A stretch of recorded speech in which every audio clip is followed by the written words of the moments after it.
As you know, there are Americans who are being evicted from their homes. They can't pay the rent. Many Americans are waiting in food lines for the first time in their lives. Can you look them in the eye, Madam Speaker, and explain why you don't want to accept the president's latest stimulus offer? Well, because, thank you very much, Wolf, and I hope you'll ask the same question of the Republicans about why they don't really want to meet the needs of the American people. But let me say to those people, because all of my colleagues, we represent these people. I have for over 30 years represented my constituents. I know what their needs are. I listen to them, and their needs are not addressed in the president's proposal. So when you say to me, why don't you accept theirs? Why don't they accept ours?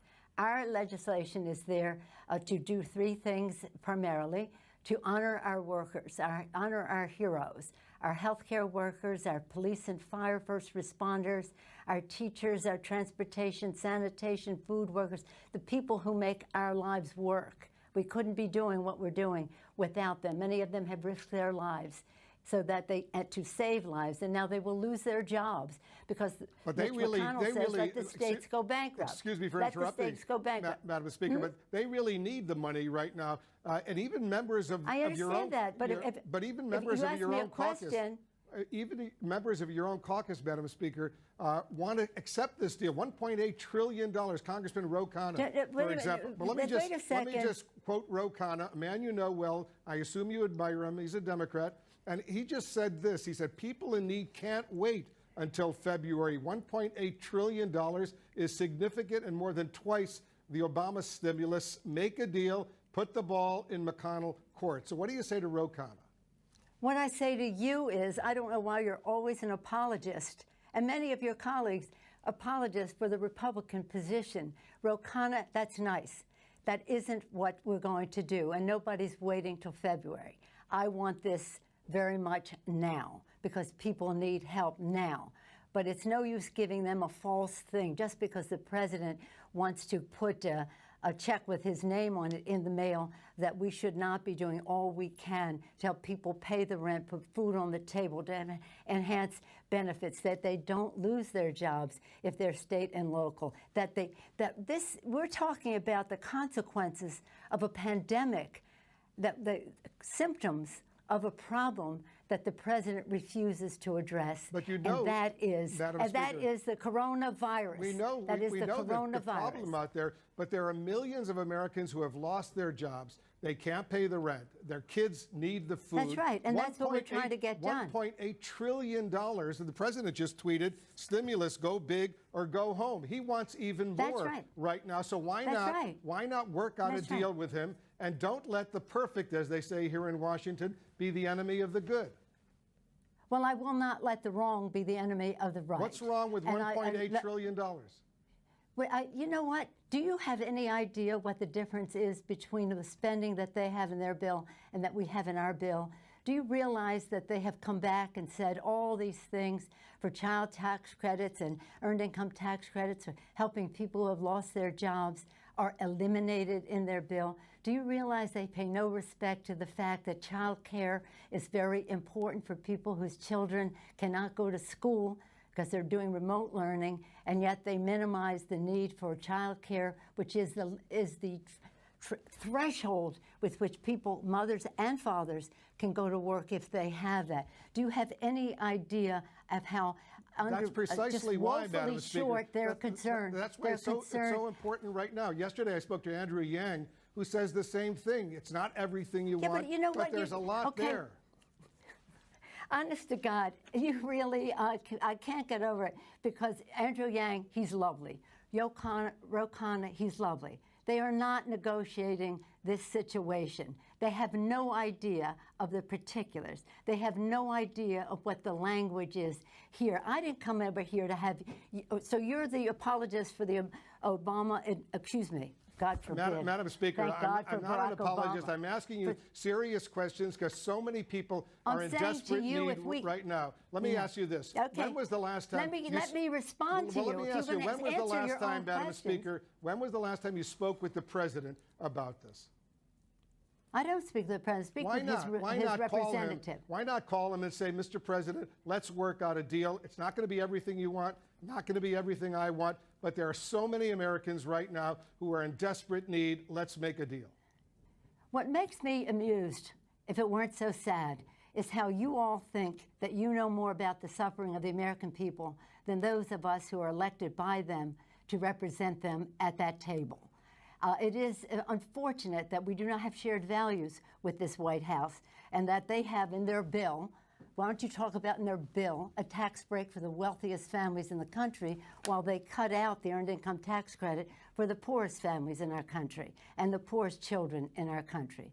That we have to fight with them to get them to address the coronavirus crisis, because they have said it was a hoax, it was magical, it was a miracle, it was going to cure it. It hasn't. And that's why we find ourselves in this situation. I feel very confident about the knowledge that I bring to this, but more importantly, the knowledge that my chairs, our chairs of jurisdiction, science-based, academically documented, institutionally suggested in terms of what the cost would be to do it and to do it that way.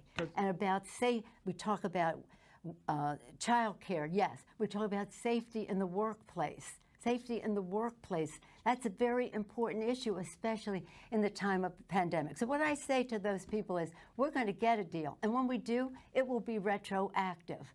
It will be retroactive. Here's what you wrote in a letter to House Democrats, Madam Speaker, and I ask these questions only, as you know, so many millions of Americans are suffering right now. Well, you quote two people who know nothing about the agreement. Well, there is no agreement, but what the suggestions are, as if there's some authority on the subject. Please, give equal weight to all of the chairmen on the committee who have written this bill. But so many of your fellow Democrats in the House, they want a deal right now. No, that isn't. The problem solvers, they all want a deal right now. Yeah.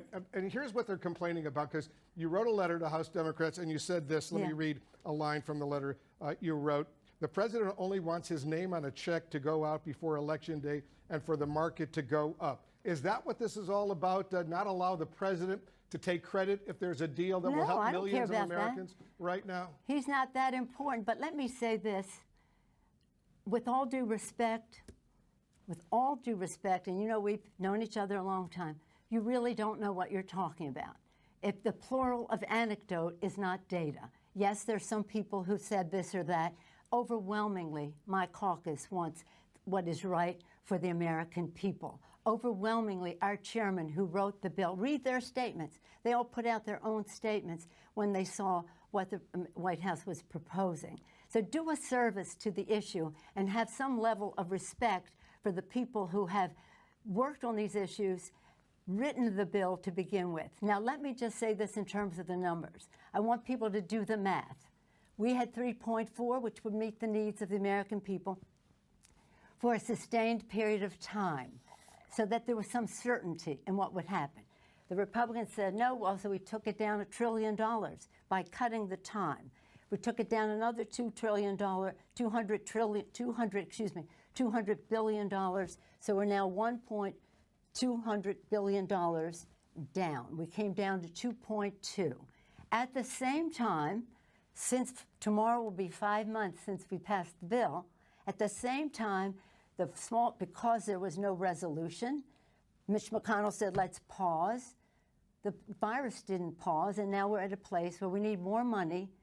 We need more money for PPP, for our small businesses. We need more money for our airlines. We need more money for our schools. So we have absorbed nearly $500 billion more of expenses still within the 2.2. I understand all of that, and I have only the greatest respect for you. So do the math. Madam Speaker, I have only the greatest respect for you.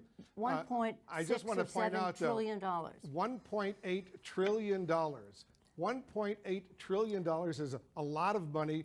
The American people need that money ASAP because they're suffering right now. And I'm not saying it's perfect, but I'm saying... And you don't care how it's spent. I care, of course, how it's spent. But what I don't understand is why not talk to the president personally, call him up and say, Mr. President, let's get a deal tomorrow. Look, let me say this. The president has sent Mr. Mnuchin to negotiate. That's what we've done with other presidents. This isn't unusual. With President Bush, we did this quite a bit. because that's how you negotiate. And then you take it to the president. This Mr. Mnuchin, I think he has integrity representing his position. May I finish, please? But he has integrity representing his position, but his position has no integrity. They do not share our values. Have a little respect for the fact that we know something about these subjects. And there's a big difference between Democrats and Republicans in whether they want to give a big tax cut to the wealthiest people in the country in their bill, in the CARES Act. We tried to take it out in this bill. Instead, they took out earned income tax credit, child tax credit, expanded health benefits to UI benefits to the extent that it was agreed to before. So this is, I have every confidence in what and the arguments that we make because it's based on science and documentation. Our chairs know their stuff. They know what they're doing, with all due respect to the kind of people you were referencing. And I welcome their enthusiasm. I welcome their interest. I welcome their originality of their thinking. But the fact is, we have a responsibility to meet the needs of the American people in a retroactive way, so they're not at a total loss. They are at a loss because the president has ignored the virus. I wish he would spend time on the fact that if he had not ignored the virus, we wouldn't be in the position we're in, but we are. And let me say about that also, I hope that I'm pleased that these pharmaceutical companies are taking the responsible position to halt and hopefully then resume. Because we want the public to have confidence in whatever therapies or whatever vaccines come along, that they will take them. And to people who say, well, I don't trust Trump on that, if we trust the Food and Drug Administration for what they are doing, the scientists there who've been working 24/7 for months and months and months, excellent science. The science should call the shot, and when they do, we should all trust it. And let's hope they get more treatments. Let's hope they get a vaccine. And Madam Speaker, Yes. I certainly respect you, but I also respect Ro Khanna. I respect Andrew Yang. I respect members of the Democrats who are members of the problem solvers. They want a deal because so many people right now well, are the problem suffering. solvers, by the way, don't have any earned income tax credit or child tax credit in their proposal either. But let's not go into that. Yeah, you we've gone evidently through do that. not respect the chairman of the commeeting who wrote these bills. I respect and all of I wish you. you would respect the knowledge that goes into getting meeting the needs of the American people. But again, you've been on a jag defending the administration all this time with no knowledge of the difference between our two bills, and I thank you for giving me the opportunity to say that to you in person. Madam Speaker, these are incredibly difficult times right now, and we'll leave it on that note. Thank you so much for joining us. We'll leave it on the vote that you are not right on this, Wolf, and I hate to say that to you. But I feel confident about it, and I feel confident about my colleagues, and I feel confidence in my chairs. It's not about me. It's about millions of Americans who can't put food on the table, who can't pay the rent, and who are we having represent trouble, them, and we represent them, getting and by we represent these them, long food and lines we represent that we're seeing. them. I know we you know are. them. I'm just saying. We represent them, and we know them. As we say, we know them. We represent them. Don't let the perfect be the enemy of the good, as they say. It is nowhere near perfect. Madam Speaker. Always the case, but we're not even close to the good. All right, let's see what happens, because every day is critically, critically important. What has shifted now when they're on board with this piece that's come out of the Senate? Perhaps you missed what I said earlier. Joe Biden committed to ending and crushing the virus. What was then before was not more of this. This has simplicity. It's what we've had in our bills. It's for a shorter period of time, but that's okay now because we have a new president. Dana, did she just admit that she held up trillions of stimulus for hardworking, suffering Americans for politics? If I had three of her, I could rule the world. Sounds like it to me.